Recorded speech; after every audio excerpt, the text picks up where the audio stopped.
Welcome to Hockey Night in New York, where Islanders hockey always reigns supreme. Whether you were raised at the barn in Uniondale or born in the stable at Belmont, Hockey Night in New York is your home for all things Isles. Now, let's drop the puck and get this party started. Ladies and gentlemen, it is Hockey Night in New York. Welcome to the program, everyone. It is Sunday, November 2nd, 2025, coming to you live from Florida Media in Rockville Center. A wonderful show coming up for you tonight. The vibes are good because the New York Islanders just defeated the Columbus Blue Jackets moments ago. Darius Kasparaitis, Islanders legend, will be joining us later on as well. With me tonight is Mr. Arthur Staple. My name is Sean Cuthbert. Welcome to Hockey Night in New York. Arthur, how are you? I'm doing great. What an exciting finish to that otherwise fairly boring game. That was awesome. Looked like it was going south there for a minute, Sure did. We've all seen that a lot, but we have. They turned it around, and maybe that's a sign of things to come. We shall see. The Islanders did prevail. Before we dive in, I want to tell you about our wonderful sponsors, starting with Knock Hockey, the all-time classic made in the USA. Get your board at knockhockey.com. We're also proud to be sponsored by Razor, Kniff, and Lonstein Attorneys at Law, ready to fight for you. Check them out at razorandkniff.com. That's RAISERANDKENNIFF.com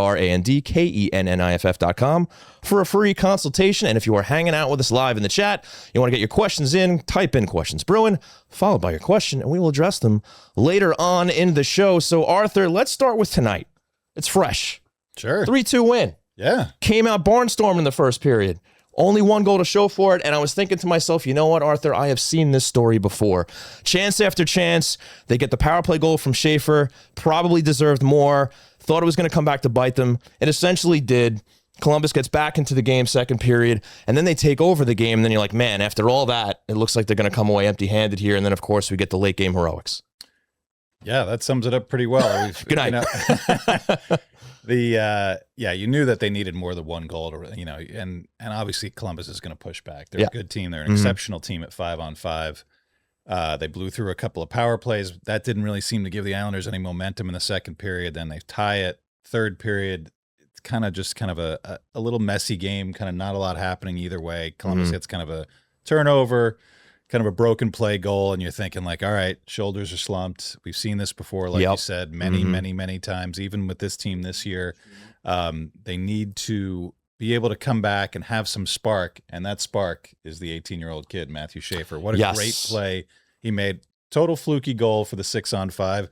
The catch, the drop, quick shot off a couple of Columbus sticks, bounces up over Elvis Merzlikins, and then following it up, you're saying maybe, okay, there's 1:07 left. I'm sure we're all saying, I think Jake might have said it in the studio there, as can we just get the point here?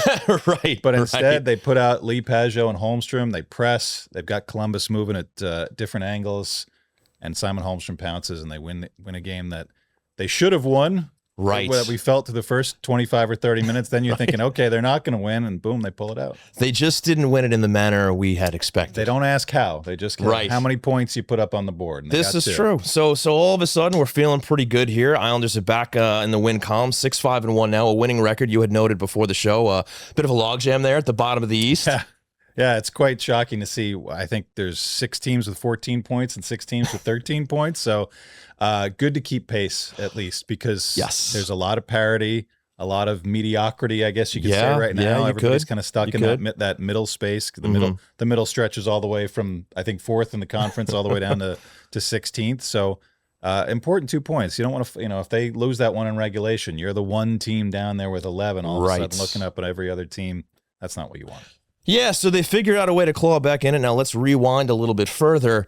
Let's go back to our rough night at Borelli's in Long Beach.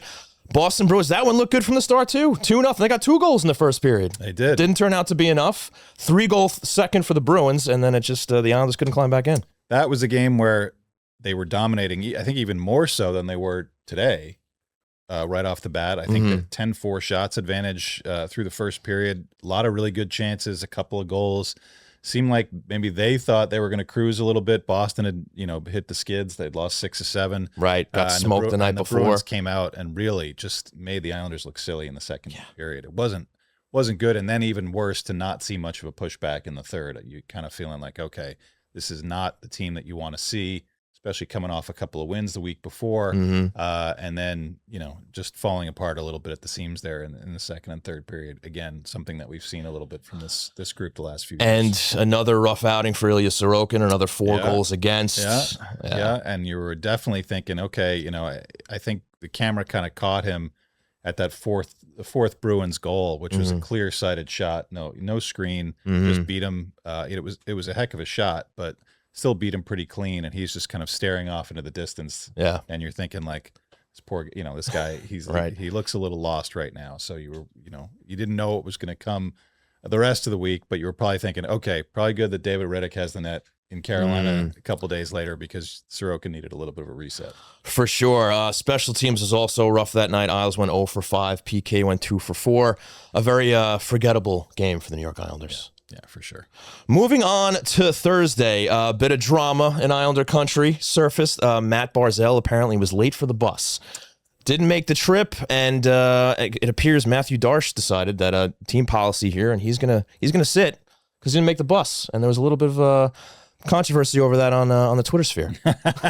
For sure. I think when these disciplinary things come out, and I think I had written this and maybe got a little bit of some people really riled up once we knew the real story. Certainly nobody's going to know what's going on behind the scenes with the team. We never really know that kind of stuff. Sure. Whether this is a first offense and Matthew Darsh is laying down the law saying if anybody's late, they get scratched, or Patrick Waugh says anybody's late, they get scratched.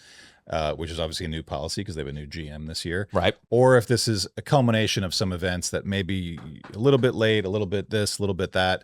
You never really know what it is. In my experience, we go back to Josh Hosang, who's kind of the most famous Islander one, as a young guy who overslept, missed the first day of training camp. But ran the stairs. Yeah. Had Garth Snow had him running the stairs at the old Coliseum. And you hear about some other things, all the teams that I've covered over the years.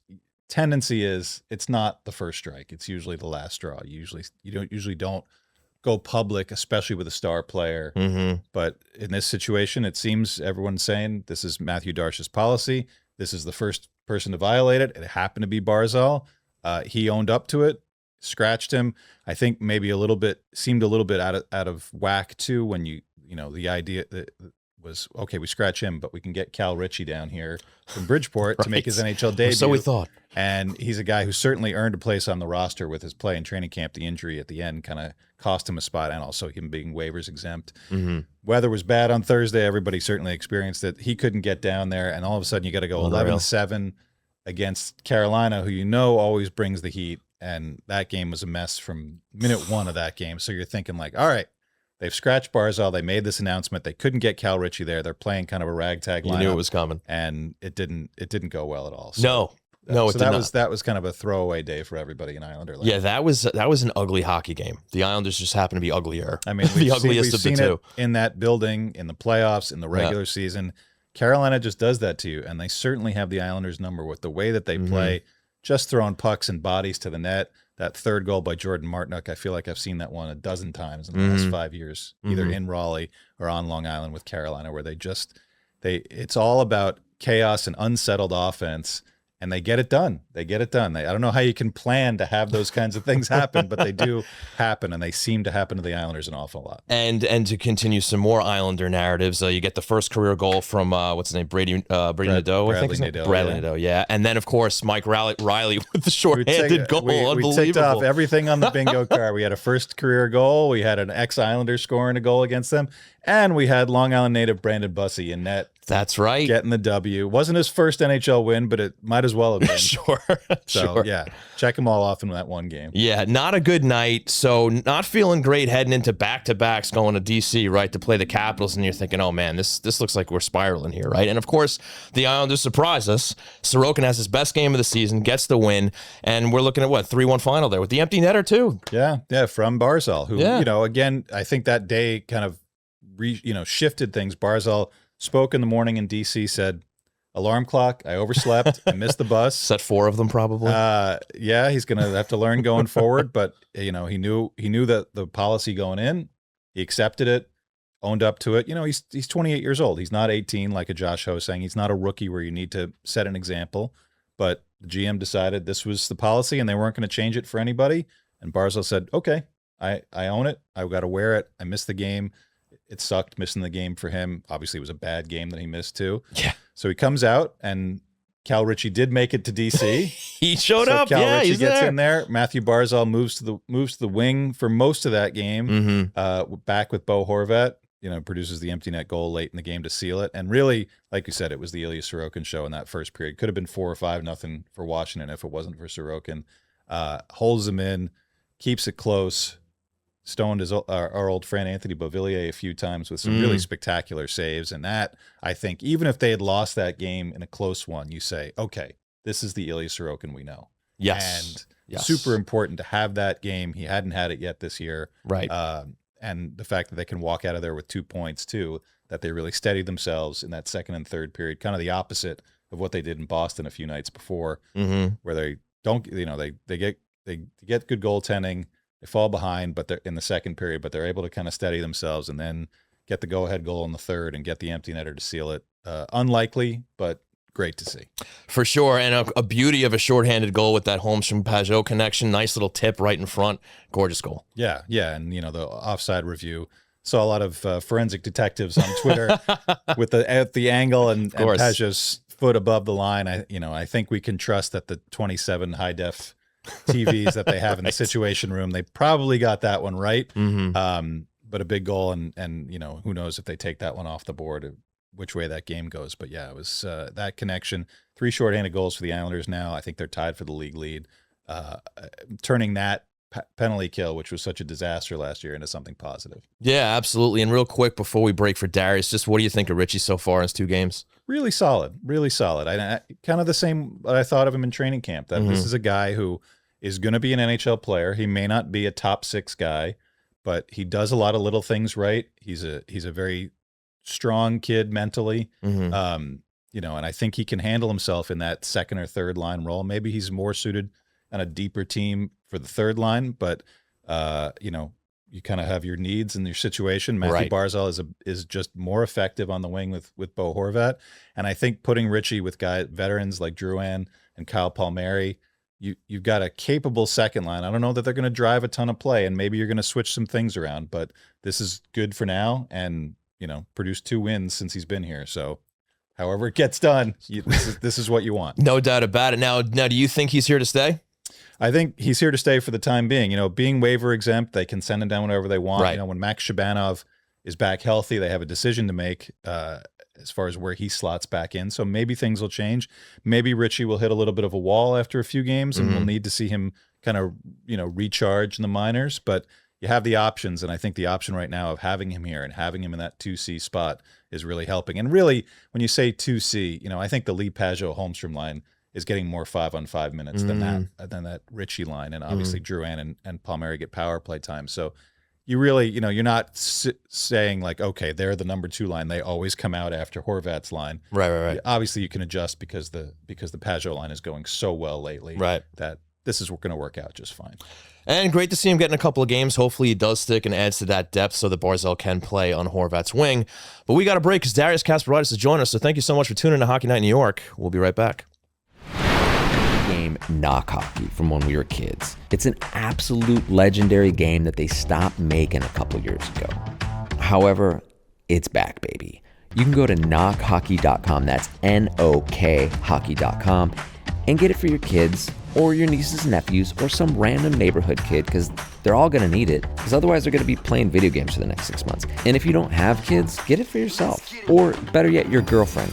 She'll be hurt and confused at first, but once she starts slamming that puck around, she's going to love you forever, or at least the game. Go to knockhockey.com. It's a little pricey, I'm not going to lie, but it's made with real wood by hand in Michigan. When's the last time you heard of a product being made like that? This holiday season, be an absolute legend, make everyone happy, bring the family together. Go to knockhockey.com.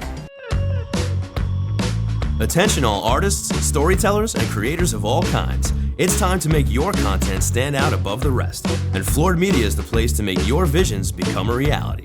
Maybe you want to elevate your podcast and add some video, or turn that novel you wrote into an audiobook. Or maybe you just need the right space to produce your daily vlog.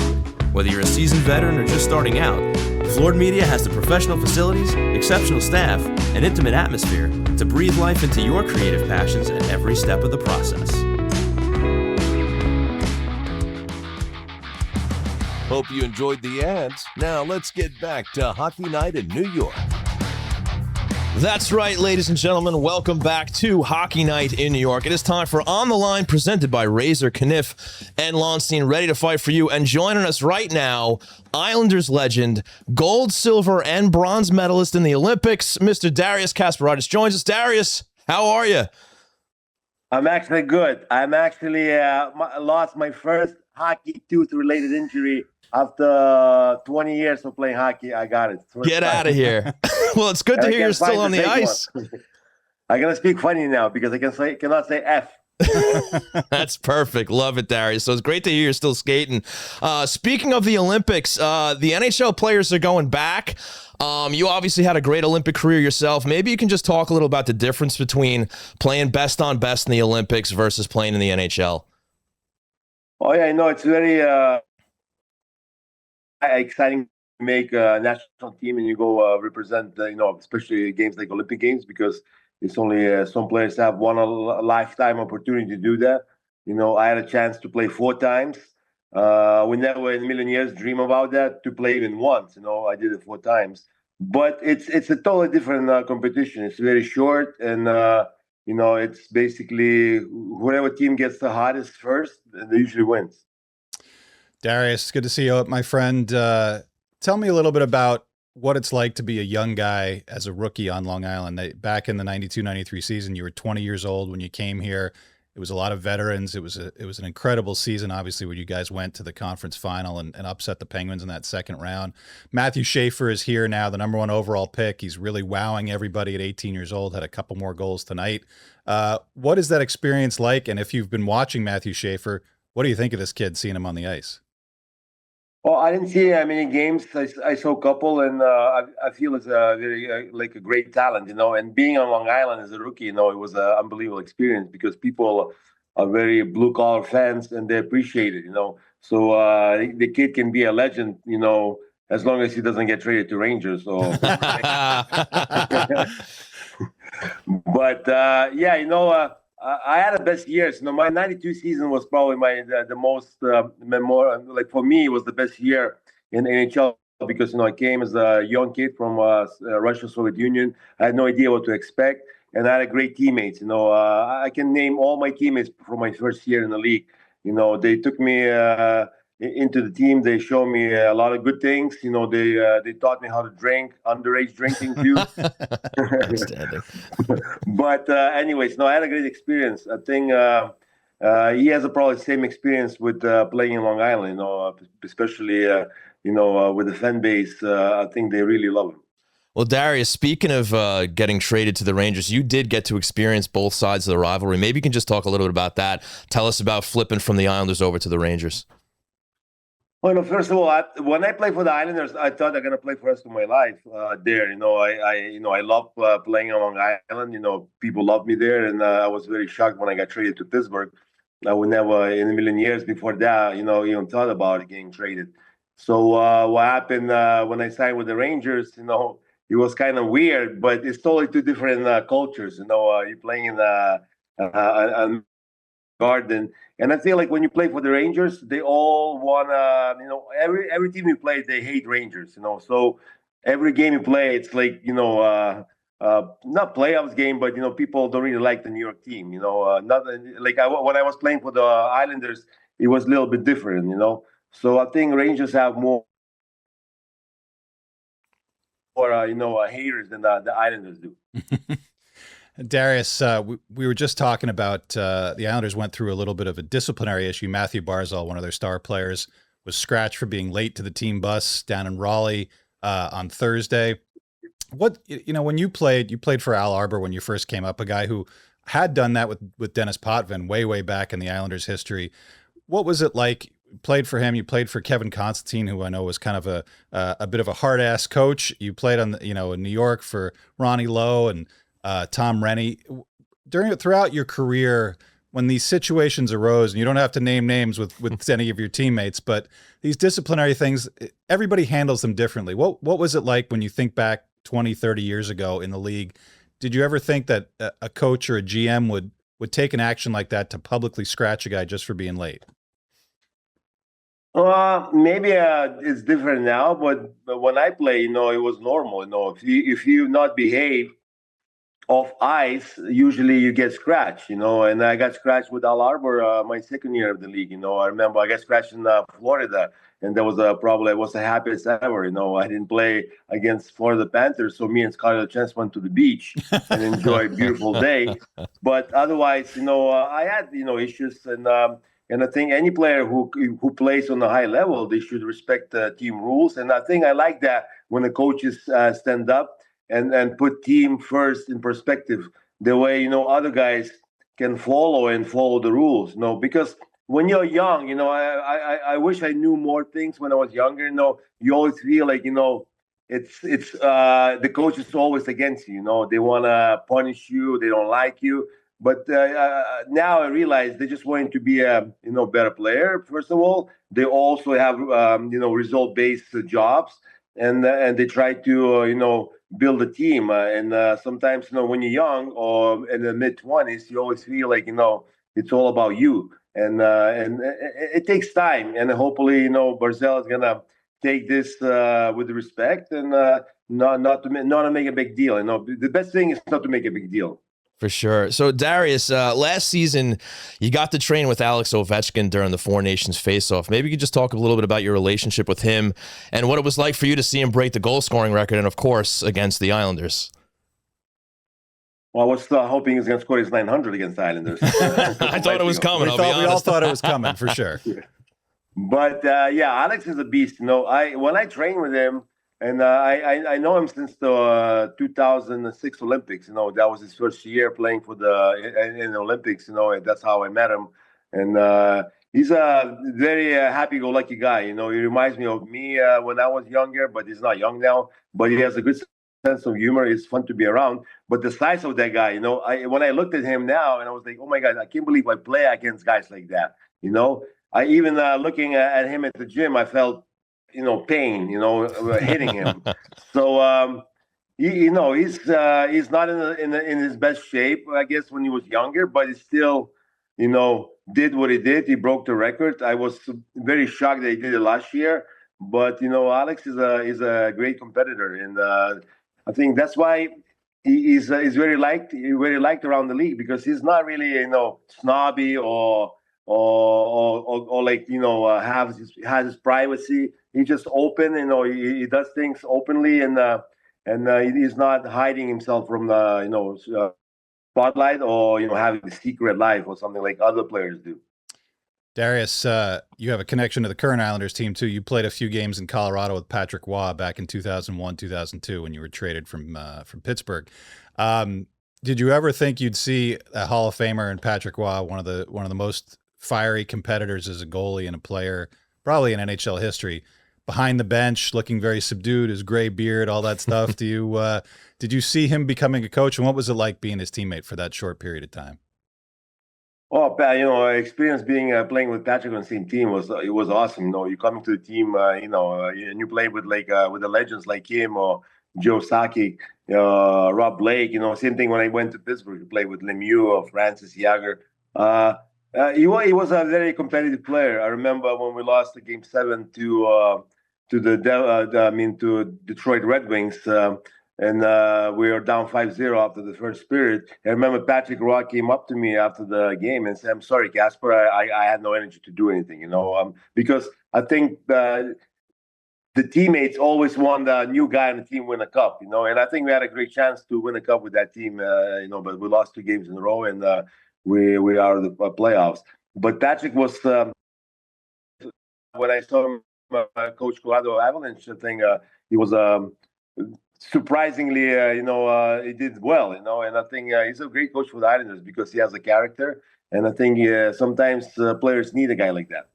So, Darius, let's talk about your playing career with the Islanders back in the day and just in the NHL in general. Obviously, you were one of the all-time great agitators. You were really great at getting underneath players' skin, especially Lemieux in that playoff series. We'll never forget that. But were there any players that you were either excited to line up against, the guys you were just looking forward to play against, or was there anybody who you were worried about, like, man, I don't want to play against this guy tonight?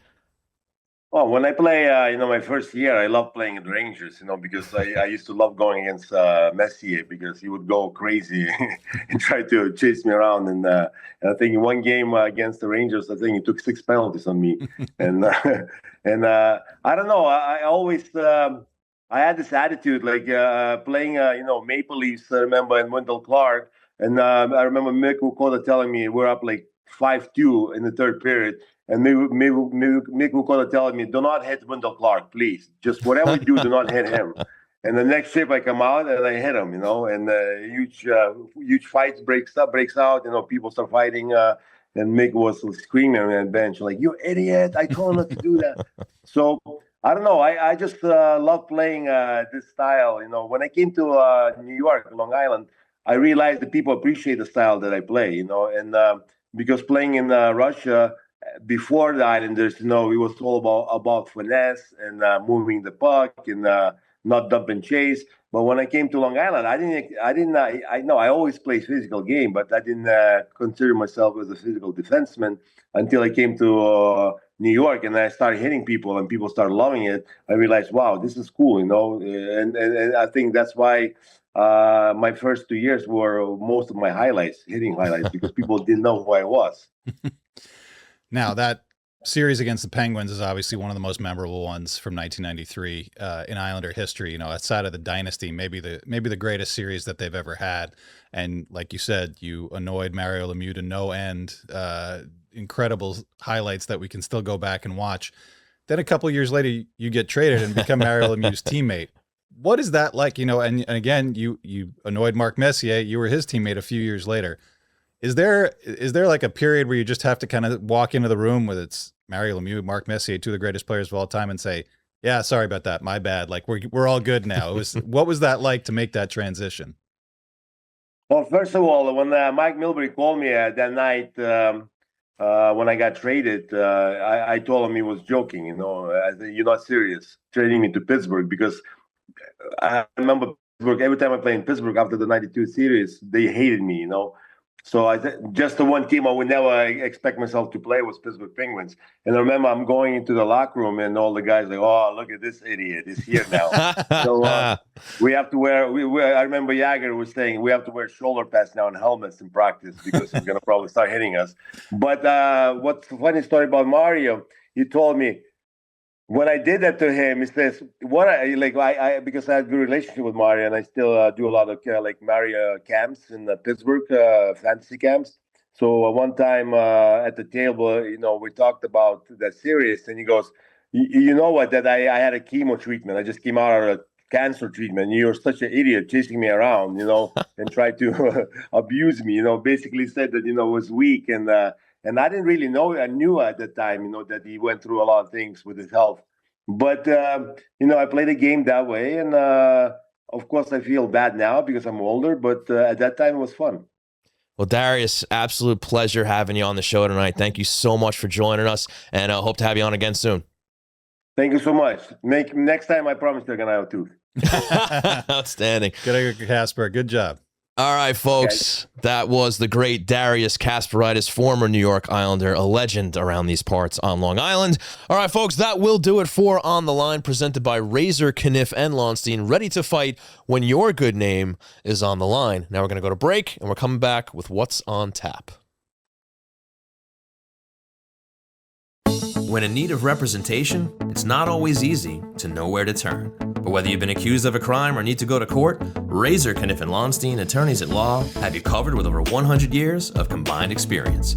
With offices in Manhattan, Mineola, and Suffolk, Razor, Kniff, and Lonstein is an award-winning law firm specializing in criminal defense with additional expertise in business debt settlement, trust and estates, personal injury, and more. At Razor, Kniff, and Lonstein, you'll have direct access to your attorney 24/7. Because more attentive service translates to better outcomes. You deserve legal representatives with national recognition and a strong track record of delivering results. And Razor, Kniff, and Lonstein are ready to fight for you. Call 212-LAW-1500 or go to razorandkniff.com to schedule a free, no-risk consultation today. That's RAISERANDKENNIFF.com. Razor, Kniff, and Lonstein. We win cases because we make your problems our problems. Hey there, welcome back. We missed you too. Now kick up your feet and settle back in to Hockey Night in New York. That's right, folks. We're back, and it's time for What's on Tap, Arthur. We're going to look ahead at the Islanders' upcoming schedule after the win today. Tuesday, the Islanders will be playing the Boston Bruins once again, perhaps get a little revenge at home. Yeah. Reverse that nonsense that we saw last Tuesday. Yes, utter nonsense. Yeah, the Bruins are not a strong team this year. They're kind of in that space where, are they rebuilding? What are they going to do with their, some of their kind of young prospects? They don't really have a ton of them. They've still got guys like Charlie McAvoy and David Pastrnak and Jeremy Swayman, but it's and a first-year coach in Marco Sturm. It's kind of a work in progress, and the Islanders need to be able to take advantage of those situations, which they did not on Tuesday. Indeed, and they're going to go back to Sorokin, right? Yeah, I mean, that was the plan, and I thought it was interesting to start Riddick today, kind of keeping with their goalie plan. The plan is, Sergei Naumov's, I think, the new goalie coach, works with Patrick Waugh. It's ultimately Patrick Waugh's decision.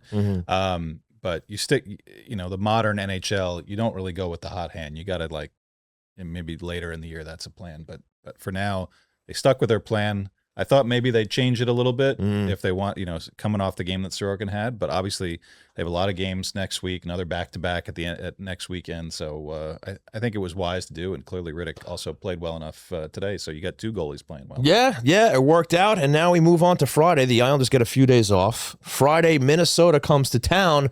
What do you see coming from those guys? Bit of a struggle so far this year for them. Not scoring a ton. They've had a couple of injuries. They obviously have Kirill Kaprizov coming off that huge contract he signed. What is it, $16 million or lots something of like money? That? Yeah, lots a of lot money. of money. I think they're maybe scouring the trade market, looking to try to beef up a little bit. They're in a tough division too. I think you see Colorado and Winnipeg are obviously always at the top, and I just don't know if they're even if they could make an addition. If it's a quality enough core group there to break through and be a team. They've always had this kind of mediocrity where they've made the playoffs a lot of years, always seem to go out in the first round, seem to always get a bad matchup, whether it's Vegas or Colorado or somebody like that. So yeah, it's kind of in between. See our old friend Jack Capuano, former Islanders coach, is the associate coach there in Mini. But yeah, another opportunity for the Islanders, and I would imagine that David Riddick goes back in for that one on Friday because of what's coming the next day. Yes, indeed. The second of back-to-backs, the Islanders go to visit the New York Strangers in Madison Square Garden. The Battle of New York. I feel like it's been a little less intense in recent years, but first one against the Rangers. The schedule's always been a little funky these last couple of years. Yeah. They play all four of them before Christmas. I think that was a couple of years ago. Or all four after, but in kind of March and April when the season already seems to be decided. This seems like a good, I think it's kind of spread out this year. And I like this kind of a month into the season. We're starting to figure out what these teams are. Right.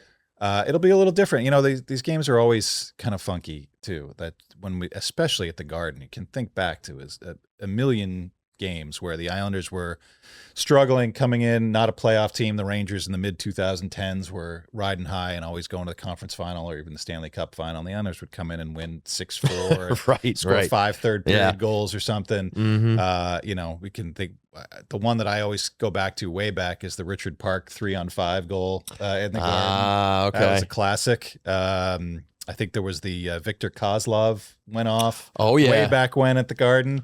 Yes. My own personal favorite. And obviously, when I started out at Newsday, I was the Rangers beat writer in the early 2000s. I think it was a preseason game or maybe it was a late game that was when the Islanders were good and the Rangers were a mess of a scrum and Mark Messier just holding Jason Blake by the jersey until Jason Blake turned purple. I remember that. Messier just kept twisting the jersey and poor Jason Blake, this little guy, he's like waving around like he's trying to swat a fly, and he went from red all the way to some other color. So there's always something funny happens, especially in the Garden. I feel like the games at the Collie or at UBS kind of always had a certain flow to them the way that the seasons were going. But the ones at the Garden, you throw the records out, and I'd be interested to see where both teams kind of sit. The Rangers Yeah. still looking for their first win at home, even though they've won That's some games on the unbelievable. road. Can't score at home. Yeah. What a shame. So we'll see where everyone's at, and we'll see. It'll probably be Sorokin versus Shesterkin, the two old friends. Mm-hmm. So we'll see what the Islanders can bring to that game, playing a team much like Minnesota that really tries to play low event and keep the score down, keep the chances down. The Islanders have struggled, I think, with teams like that because they really haven't found their defensive stride yet. Right. But I think these last two games, Washington, they kept the chances down. Columbus mostly kept the chances down, even though they couldn't convert on their own ones. Right. So we'll see where they're at. But I think the Islanders are starting to find a better groove with their team defense, and going into that Ranger game, they're going to have to be really disciplined. Yeah, hopefully we'll see some Islander Ranger fireworks. We shall see. But Sure. Nonetheless, Madison Square Garden, Saturday. Always a fun time. All right, folks, that will do it for What's on Tap. Now it's time to go to Hero of the Week, presented by Knock Hockey, the all-time family fun favorite. That's right, get your board at knockhockey.com. Arthur, who do you got this week? Well, I mean, I sent it. You could show the text. I sent it It's before true. the game even started today. I said Simon Holmstrom is my hero of the week, and lo and behold, not like he put in the sort of incredible Herculean effort to score that winning goal Right. with 37 seconds left tonight. But the puck was sitting there. He was there, and he found it. So, I really like the way that he's played the last couple of weeks, moving off that fourth line, mostly due to injury to Shabanov. But I don't think he's given up that spot. We talked about it on Tuesday. The connection on the shorthanded with Pajot, they produced a couple of goals. Yeah. Terrific pass. I think we know Simon Holmstrom is a guy with a great shot, but that saucer pass to kind of just JJ Pajot just had to put his stick out there in Washington for the winner. And tonight, working really well with Pajot and Anders Lee. They go out for that shift. They don't just try to tie it up and go home, and go to overtime and get the point and maybe get two. He went out. They, like the three of them, they were down low. They were scrumming around. They were making things happen, and they scored the winning goal. It was a terrific way to cap that game, and a terrific way to cap my hero of the week. Yes, indeed. And that line is just smoking right now, right? I mean, those three guys are performing. You're getting production down the lineup, which is great. Hopefully they can just start preventing a few more goals out of their own net. Exactly. All right, so moving on to mine, I'm going to give an honorable mention. I did think about changing mine last minute. Okay. After today's performance, Matthew Schaefer, just this guy, the way he stepped in with this team has just been unbelievable. You can write that one in pen in Hero of the Week. It'll be one of our heroes right, yeah, pretty for much. a long time, I would think. For sure, but just another great game from him today. But I'm going to go back to that Washington game, and I'm going to give my kudos to Ilya Sorokin.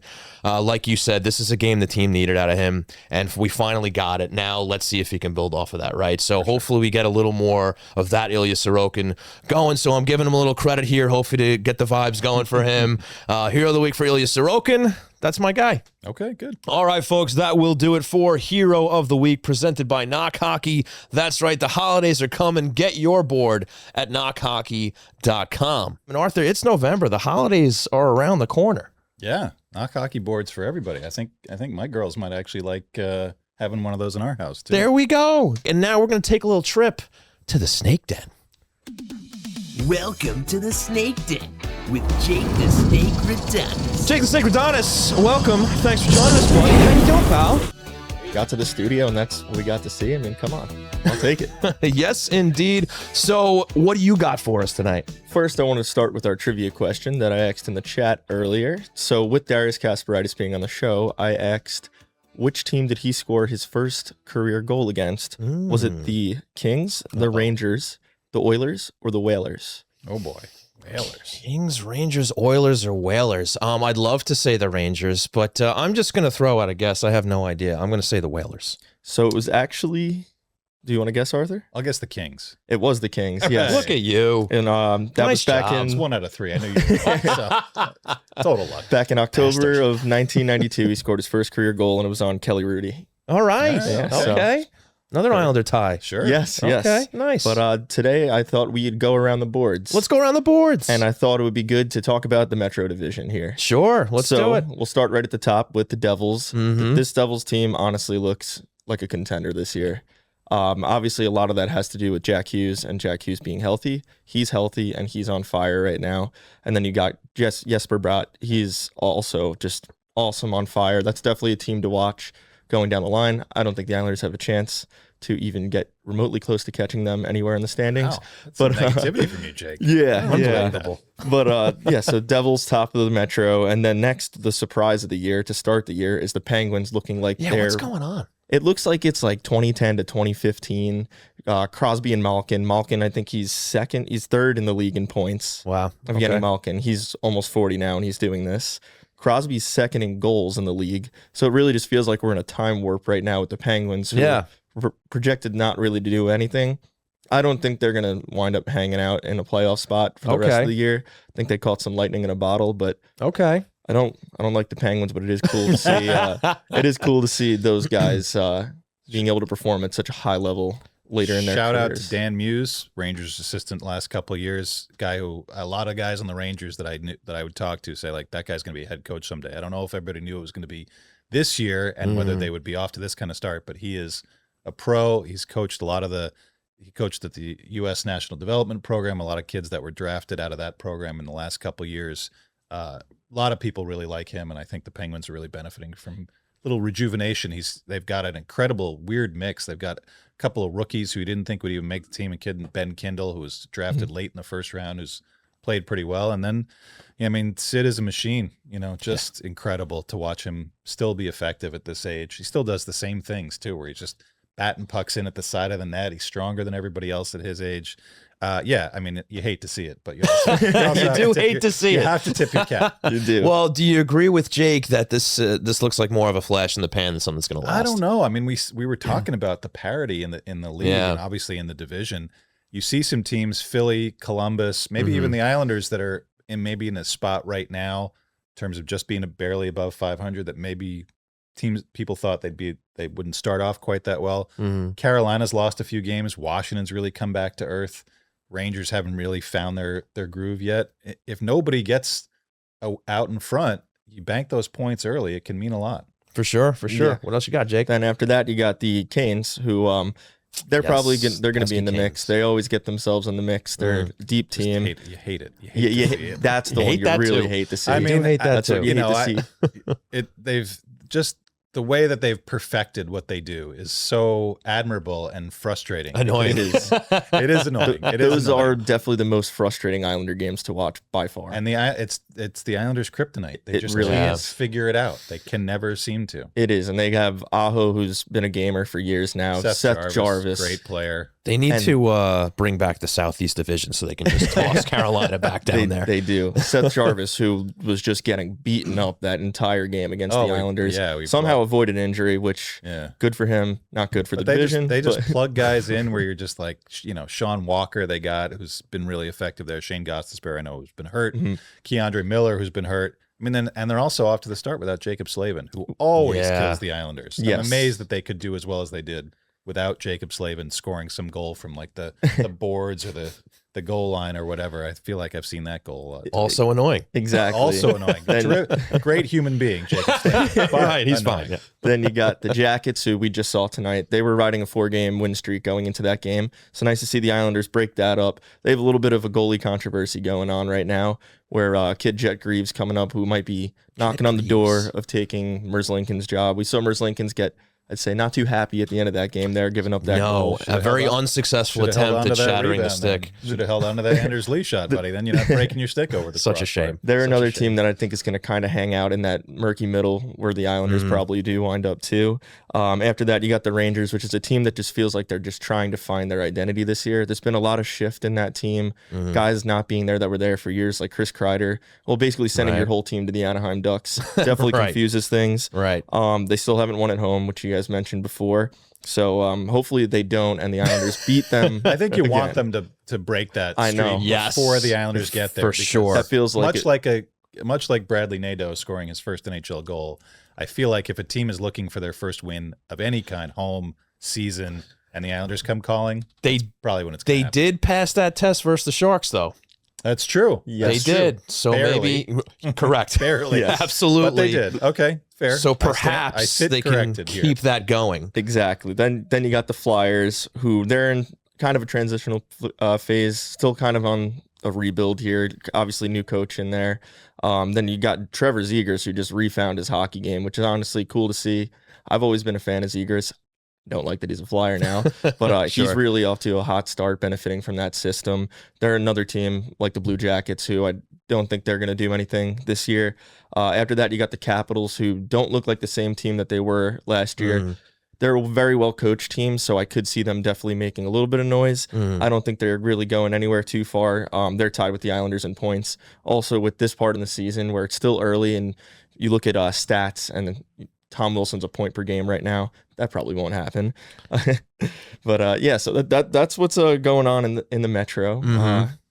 Okay. It's all just everyone's over 500, which is pretty crazy. It's wild that as good as the Devils have been and as good as Penguins have been, there's 5 points separating all 8 crazy. teams. That's pretty wild. It's super tight. I think we will see those top dogs start to get away from the pack at some point. But yeah, you look at the Metro division, I don't think anybody was thinking that all these teams are going to be over. That's the big question, though. Who are going to be the top dogs, right? Who's going to pull away? You got Jersey there. We expect Carolina. Jersey was my Who's preseason next? pick to win the Eastern Conference. I just feel okay. I feel like, you see that lineup. To me, that lineup kind of separates itself from the rest of the division, maybe even the rest of the conference, considering the way Tampa's kind of pulling it back together now. Florida obviously will get healthy at some point and pull it back together. Toronto's been a little iffy. But I feel like Jersey, just the way that they play, the quick transition, I shudder to think what it's going to look like when they play the Islanders, because those guys, they have speed 1 through 12 in their forward group. And even on the back end, Luke Hughes holds out the entire training camp, comes in, he's he's one of the top minutes eaters in the league right now. They've got some injuries on D. He's playing on his off wing, penalty killing, doing all this stuff. He's kind of as advertised too. Another Hughes brother who's awesome. I know it sucks. But, and Jacob Markstrom, who it was really, their goaltending was not that great. And he comes in and throws up a great game in LA last night. So not a lot of weaknesses there for that Devils group. Obviously health is always important, but to me, they're the class of the division right now. Yes. Probably the class of the East for me. Seems like they're finally putting it together, which is scary. But I mean, who do you see also emerging out of that I guess murky division here in the Metro? Before the season, I would have said probably Carolina will be up there because they're a quality regular season team. Like we said, they do what they do and they do it well, and they're able to put a lot of points on the board, even with all the injuries that they've had. So kudos to them. I felt like the Rangers, because Mike Sullivan going into a new situation, he's such a good coach. They still have some quality guys there, and they've really tried to rebuild the way that they played. I mean, they were a wide open team for the last few years, and they were kind of relying on their skill and relying on Igor Shesterkin. Served him very well. They got to 2 conference finals in 4 years. Right. But he's kind of, Chris Drury remade that roster. They're a little bit heavier. They're not quite as skilled. And Mike Sullivan wants them to be a defensive team, and they've really struggled with it at times this year. And obviously, if you're not scoring goals, you're definitely going to break out of your structure to try to produce. Right. But I feel like the last couple of games, I mean, Seattle, they gave up 13 shots last night. Obviously went to overtime. They still needed the extra time to win it. But if they can find their groove, I feel like they'll rise up. And I feel like everybody else, it's wide open. I was not a huge Washington fan. I feel like, kind of like what Jake was saying, I feel like that magical ride, not only with the team starting off so well, but with Ovechkin chasing the record. Right. I feel like the air has kind of come out of that balloon a little bit. So I don't know if they're going to be as good. Columbus might hang around. Philly might hang around. Pittsburgh's definitely going to come back to earth at some point. Yeah. So it's there for the taking for a team like the Islanders. If you can win 5-6 in a row, find your identity here through November, December, you can be a third or second place team in that division. So, it's there's definitely some flaws with a lot of these teams, and the Islanders in particular, but it's encouraging to see that everybody's so close. Yeah, for sure. There does appear to be an opportunity. And just to kind of slide back to my hero here for a second, Ilya Sorokin. And I think, did you choose him as your X Factor going into the season? Probably. Okay. All right. We'll go with that. Fair enough. Yeah. Fair enough. Let's assume that that's the case. But I think you're right on the money, because, watching that Caps game, and I said it on Twitter, you finally get a good game out of him, right? And it's like, you know what? This is the guy. This is who's going to determine this season for these guys, right? Because we know what the defense is, right? You keep talking about the high danger chances against. That's probably going to be a constant throughout the season. Yeah. And it's really going to come down to whether he can keep those pucks out of the net. Yeah. You gotta have a guy that saves your bacon once out of every 3 or 4 games, just steals one. The Rangers have it in Shesterkin, although he hasn't really shown it as much. The Devils don't really need, there's teams that don't need it. We've seen Stanley Cup champions that don't need it. You think about Darcy Kemper in Colorado a few years ago. Like, you can win with above average goaltending if you have the quality depth in your lineup. Carolina kind of lives in that space. The Devils live in that space. Penguins are getting good goaltending from Tristan Jarry. I don't know how long that's going to last. Right. Washington's getting lights out goaltending, and they just aren't really. I don't know how good they are around those guys. So again, the opportunity is there for the Islanders, and the way that they are built.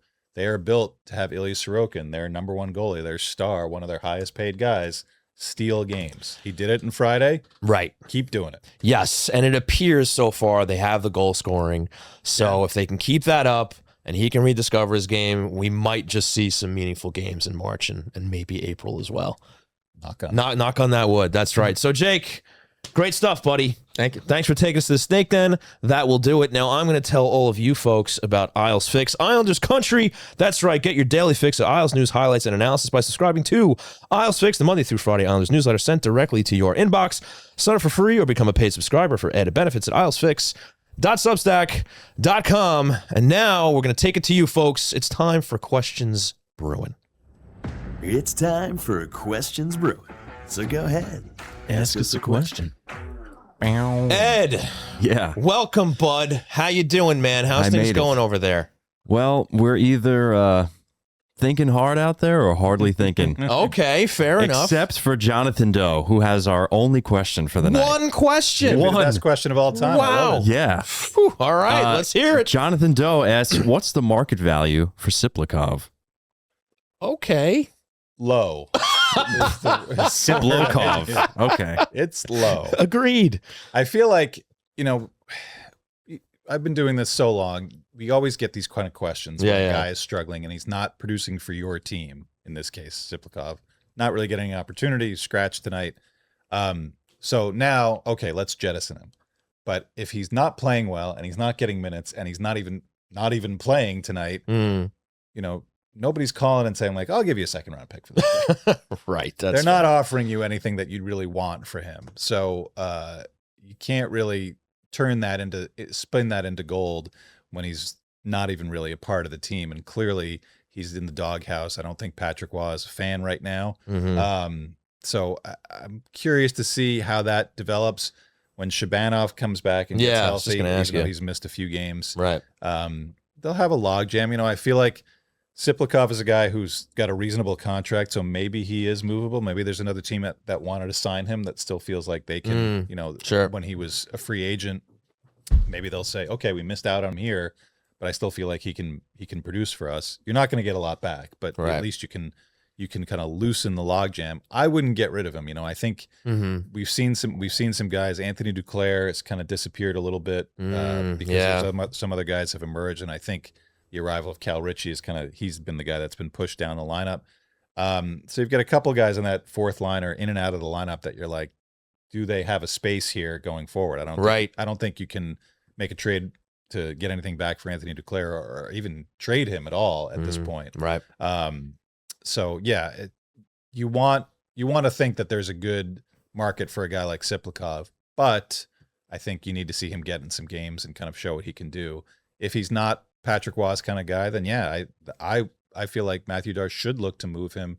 Maybe you can trade him for a mid-round pick and also maybe like a veteran depth defenseman. It feels like they could use a little bit of an upgrade on D. Yeah. A veteran guy who's maybe more of a stay-at-home guy. I'm not thinking of anybody off the top of my head that's available right now. That's okay.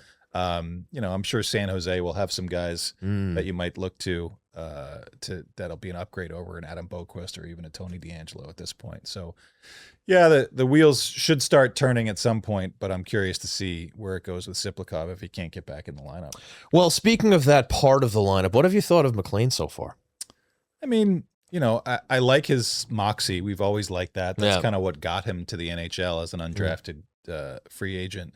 He really 2 years ago, it was, I think it was a lot of adrenaline, a lot of filling a role and trying to stay there. I think that really fuels guys like that. He was a 5-year OHL player, longtime Bridgeport player. he really earned his spot with the way that he played 2 years ago. And last year, so hard to duplicate, to keep up that energy when you're maybe not as skilled a guy and you know your role, but you've got to fulfill it. You've got to be the guy that performs every night. And I think it just all kind of caved in on him a little bit. And an uncertainty with his dad behind the bench too. I think that can have an effect. I don't think it was a Nepo baby type situation that he even got here. The kid earned his spot. Right. So I think this spot that he's in now, where he's in and out of the lineup and he's really the 13th forward, I think it suits him. And I think he's the kind of guy that can handle that role coming in a little bit. He's only going to play 6 or 7 minutes. I don't think he's going to be able to reproduce the offense that he gave him 2 years ago, where he could jump up the lineup and fit in the top 6 if they really needed him. Right. But I think here, I think he's started to play with more of an edge. You've seen him have a couple of fights already. Not just defending Matthew Schaefer, but he's jumping in and willing to drop the gloves. So I think that's a sign of a guy who knows his role. And you got to have those kind of guys. For sure. A guy who can accept not playing for 4 or 5 games, or when he comes in, plays 7 minutes and says, all right, if somebody's going to cross-check Matthew Schaefer, it's my job to go in there and drop the gloves, even if he's not a big kid or a big fighter. So I don't mind him. I think that fourth line has really, in the after the identity lines kind of dissipation because of retirements, Clutterbuck and Matt Martin, and eventually Casey Cizikas, it's got to take a different shape for them. Yeah. Because you've got different kinds of guys there now and not a consistent group that's really put it together. And I don't think you need it. You've got a great top 9 when they're all going well. So, it's just, I think they fill a different role now. Fair enough. And, I'm not begrudging this at all, but I find it interesting that just how healthy they've been so far, right? Oh my gosh, I Not can't believe you would do that. You think I'm jinxing them? Look at Jake's I'm going to be the problem. Jake's like, I'm what are sorry, you doing? buddy. You gotta knock on wood. Listen, man, we're going to talk about it, right? It's happening. I'm putting it out We're going to there. be back here in a week and you'll be like, I can't believe 12 guys got hurt in 3 days. Well, then I can be your 0 of the week, all right? If that happens, okay? Not a problem. I'll take the fall for it if that's where it They all goes. broke their arms at the same time. People couldn't believe it. Yeah, big accident on the bus. But with that being said, I find it interesting, like, what are they going to do when Shabanov eventually does come back, right? And they have these guys where you're just unsure where you're going to plug them in, whether it's Siplikov, whether it's McLean, and now you mentioned Duclair not playing as well now, right? Or at least not really showing much, right? So, what do they do? I mean, I think to me too, I think Casey, he's at the tail, more of the tail end of his career. I think he could fall into that rotation. He's not a penalty killer anymore. Okay. He is basically just a 7 or 8 minute a night guy. Mm-hmm. So that rotation can include him too. Interesting. I didn't see that coming so quickly. Yeah. I mean, I think that line was so much more than the sum of its parts. Mm-hmm. They were so good together, Right. And individually, you had some great. I mean, his 20-goal season is never going to be duplicated and was amazing to see. Right. Mm-hmm. And obviously, he's contributed some incredible moments in the playoffs, as those other 2 guys did. Oh yeah. But you knew that his age and when the other 2 guys were gone, that it would be a little bit of an adjustment. So I feel like penciling him into the lineup every night does a disservice to him. I think he could do with some nights off too. Okay. Where you put McLean in the middle if that's the guy that you're going to have there. You could even put Cal Ritchie in the middle if you had a Shabanov, Ritchie, Siplikov 4th line. Not bad. That's a pretty good 4th line. Yeah. So I feel like you can, if you're Patrick Waugh, you can play around with that. You don't have to force it in because Casey's been there for 900 games. Night in and night out. He's the most loyal guy around. And I think he would certainly understand if it was if Waugh came to him and said, we're going to give you the night off. We're going to try a little something different because we need to find something that works within what we're doing now as opposed to what we used to do. Fair enough. Ed, are we still devoid of questions? Is that it? Yeah. You got one, Ed? Why don't you ask? You want to ask a question? I will ask a question. All right. Okay. What's your anthem of the week, Arthur? Whoa! Hey, way to bring it back around. Great question, Ed. Yeah. Nicely done. Well, since we had the disciplinary moment, the song popped into my head as this great pop punk band from Atlanta called The Paradox that I've been listening to a lot lately. And they have a track called Get the Message. All right. And we hope that Matthew Barzal got the message with his scratching.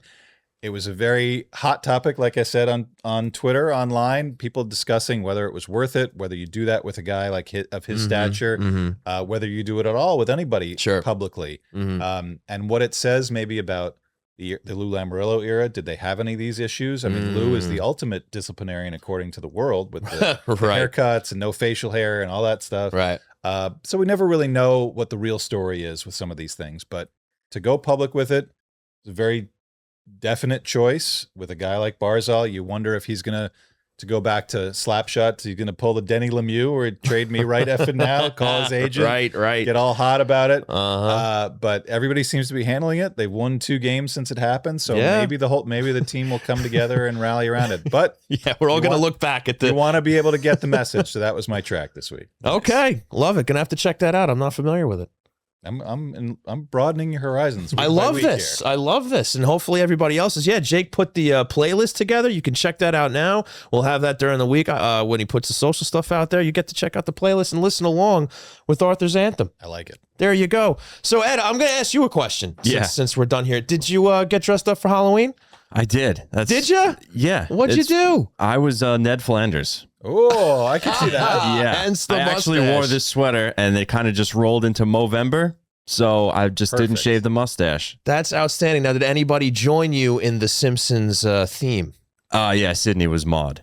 Nice. Yeah, nice. Sydney Very was good. Maude. Yeah, we went to a little party out east. Very nice. It was nice. Excellent. Jake, did you dress up? I He did. I could actually only say 2 of mine. The other one is not PG. But, Okay, fair I enough. was Kurt Cobain last all weekend, right. and my Nice. friend was Lane Staley. Okay. And then I was a Peaky Blinder on Hey, Friday night. very And then last nice. night I did an SNL skit by The Lonely Island where Justin Timberlake and I Andy think I Samberg know and what stuff. you're Say no more. referencing. Say no more. That's all I will say there. Yes, Yeah. yes. Will How that about you, song be an Sean? anthem? Probably not. No, you know what, man? I was trying to think about this the other day. I was talking about it, and I was like, I don't remember the last time I dressed up for Halloween. And I used to do it. Like I used to be in. You dressed up for all of us. Apparently 5 different costumes this year. My God, That's a lot of parties. I like it. no, I was just Sean Cuthbert this year. Yeah, pretty boring. Give it a lot of candy. No. No? No. And I live in a co-op, so it's an apartment complex, so it's not really set up for that. I get it. Yeah, but well, I hope everybody had a great Halloween. Sure. This was the Halloween edition, Yeah. and now we're going to wrap up because we're done with the questions. So, folks, want to thank you all for tuning in to Hockey Night in New York. Hit that rap music, brother. We're going to get the hell out of here. But first, I want to thank our wonderful sponsors, starting with Knock Hockey. Less scrolling, more scoring. Get your board at knockhockey.com. That is NOK hockey.com. Also, a big thanks to Razor, Kniff, and Launstein, attorneys at law. Nobody likes going to court, but if you have to, call 212-LAW-1500 for a free consultation. And hey, a big thanks to Jay Belsky and Floored Media. That's right, you, buddy. Big thanks to you. Always doing a great job. Turning the lights and the cameras on here. Fantastic stuff. Arthur Staple, where can we find you on the internet? Still Stape NHL. Okay. On Twitter, Art Stape at Blue Sky, and giving my opinions, pissing people off since I don't know 2005 or so. Outstanding. Keep it going. You can follow myself on the Twitter at Shawnee Hockey. You can follow the program at Hockey Night NY on all social media platforms. You can also check out the website at hockeynightny.com. Jake Radonis, where can we find you, pal? You can find me on Twitter at Jake Radonis, Radonis. Excellent. I'm also on Blue Sky too, but I always forget like that tag at the end, right? It's like your name at bluesky.app.web.com. All right, folks, that's going to do it for us. Don't forget to rate, review, and subscribe if you haven't already. That helps us out. We really appreciate it. I've been Sean Cuthbert. We've been Hockey Night in New York for Arthur, Jake, Ed, and Jay. We're getting out of here. Have a great rest of your night.